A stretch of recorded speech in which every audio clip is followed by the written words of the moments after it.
வணக்கம். இன்றைக்கி ஆஷாட நவராத்திரி பூஜைக்கான வேலைகள் ஆரம்பித்தாச்சு.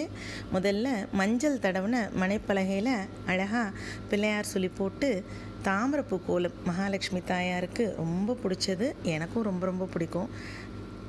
மனை ரெடி ஆயிடுச்சு. அடுத்து எங்கள் அப்பா எனக்காக சர்ப்ரைஸாக வாங்கி அனுப்பிச்ச அழகான மலர்கள் இன்றைக்கி பூஜைக்கு தேவைன்னு நான் எப்போவோ சொன்னதை ஞாபகப்படுத்தி வாங்கி அனுப்பிச்சிருக்காங்க. ரொம்ப ரொம்ப சந்தோஷமாக இருந்தது. இந்த மாதிரி பூக்கள் எல்லாம் இங்கே ரொம்ப கிடைக்காது. அதாவது ராமநாதபுரத்தில், மதுரையில் பூக்களுக்கு பஞ்சமே இல்லை.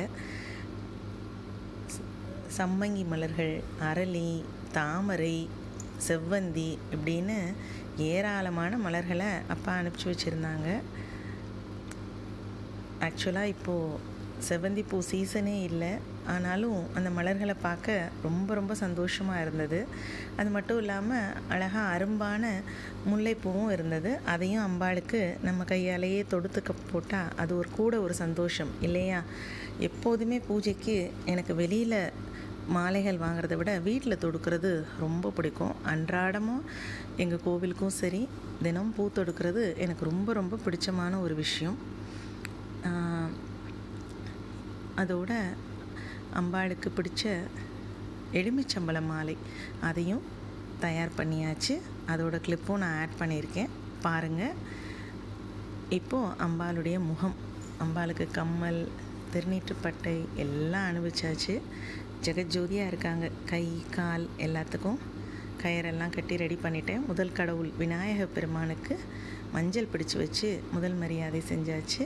இன்றைக்கி அழகான கோலம், படிக்கோலம் முதல் நாள் அப்படிங்கிறதுனால சுற்றிலும் நெய் விளக்குகள். நெய் விளக்கு நான் வீட்டிலேயே செஞ்சது. பொதுவாக நான் கடையில் நெய் தீபங்கள் வாங்க மாட்டேன், ஏன்னா அதில் நிறையா மெழுகு சேர்க்குறாங்க. அதுவும் இல்லாமல் அது ரொம்ப சீக்கிரம் ஆஃப் ஆகிடுது. நீங்கள் வீட்டில் ட்ரை பண்ணுங்கள், ரொம்ப நேரம் எரியும், ரொம்ப வாசனையாகவும் இருக்கும்.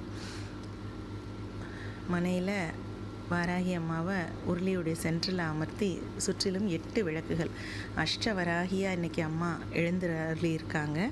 மனையில் அம்மாவை பார்க்குறதுக்கே 1000 கண் வேணும் அப்படிங்கிற மாதிரி அவ்வளவு சாந்த சுரூபினியாக மிகுந்த மகிழ்ச்சியோடு அம்மா இருந்தாங்க. இன்றைக்கி முதல் நாள் அப்படிங்கிற சந்தோஷம் அவங்க முகத்தில் நிறைய இருந்தது. அன்னை வாராகிக்கான மண்டபத்தில் நான் எப்படி அவங்கள அலங்கரிச்சிருக்கேன்னு பாருங்கள். அவங்களுக்கு நிறைய நகைகள் போட்டு, கை நிறைய வளையல்கள், காலுக்கு கொலுசு, கை கால் அஷ்டபாதங்கள், இப்படி நிறைய விஷயங்கள் எனக்கு ஆசையான எல்லாத்தையும் இன்றைக்கி அம்பாளுக்கு செஞ்சுருக்கேன். அவங்க லலிதாம்பிகையின் படைத்தளபதி அப்படிங்கிறது நம்ம எல்லாருக்கும் தெரிஞ்ச விஷயம். அதனால் அவங்க முகத்தில் எப்போதுமே ஒரு அழகான ஒரு புன்னகை கலந்த ஒரு வீரம் இருக்கும். அது ரொம்ப ரொம்ப அம்பாளுக்கே உரிய அந்த குணம். அந்த வீரம் தான் அந்த படைத்தளபதிக்கே உரிய அந்த குணம். அப்படிங்கிறதுனால அம்பாளுடைய முகத்தை எப்போதும் அவங்க கண்களை பார்க்கும்போது அவ்வளவு வீரம் இருக்கும்.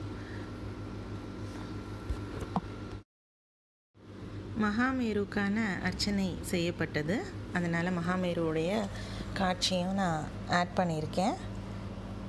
அம்பாளுடைய ஃபுல் வியூ, கொலு மண்டபத்துடைய முழு உருவமும் இப்போ உங்களுக்கு தெரியுதுன்னு நினைக்கிறேன். எல்லோரும் அன்னை வாராகியின் அருள் பெற்று சந்தோஷமாக, ஒழுக்கமாக, நல்ல வாழ்க்கை வாழ நான் வேண்டிக்கிறேன். தேங்க்யூ.